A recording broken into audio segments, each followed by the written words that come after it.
नमस्कार। कभी सोचा है कि परमाणुओं से लेकर आकाश गंगाओं तक ये पूरा का पूरा ब्रह्मांड लगातार चलता ही क्यों रहता है? मतलब गति या मोशन का असल मतलब क्या है?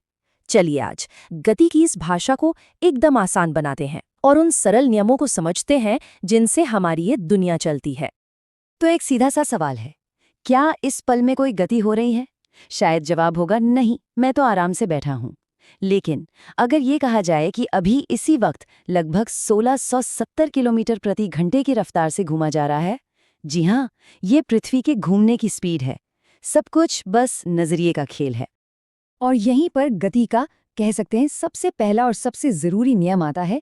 सब कुछ सापेक्ष है, यानी रिलेटिव। किसी भी चीज की गति को बताने के लिए हमें उसकी तुलना किसी दूसरी स्थिर चीज से करनी पड़ती है। इसे संदर्भ बिंदु या रेफरेंस पॉइंट कहते हैं। इसके बिना ये बताना नामुमकिन है कि कोई चीज चल भी रही है या नहीं। चलिए इसको एक बस के एग्जाम्पल से समझते हैं। जब कोई बस में बैठा होता है तो बाहर के पेड़ पौधे पीछे जाते हुए दिखते हैं, लेकिन बगल में बैठा हुआ इंसान एकदम स्थिर लगता है, राइट? वहीं सड़क पर खड़ा कोई व्यक्ति देखेगा तो बस और उसमें बैठे सब लोग सब के सब गति में हैं। देखा, रेफरेंस पॉइंट बदलते ही गति का पूरा मतलब ही बदल गया। ठीक है, अब आते हैं दो ऐसे शब्दों पर जिन्हें हम अक्सर एक ही मान लेते हैं, पर फिजिक्स में ये बिल्कुल अलग हैं। दूरी यानी डिस्टेंस और विस्थापन यानी डिस्प्लेसमेंट। इसको ऐसे समझ सकते हैं, एक है घुमावदार रास्ता और दूसरा है एकदम सीधा तीर। तो दूरी यानी डिस्टेंस, इसका मतलब तो बहुत ही सीधा सा है।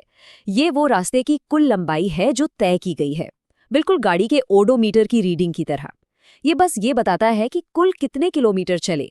इस बात से कोई फर्क नहीं पड़ता कि किस दिशा में गए। लेकिन डिस्प्लेसमेंट ये थोड़ा अलग है। ये शुरुआती और अंतिम पॉइंट के बीच की सीधी दूरी है, मतलब सबसे छोटा रास्ता।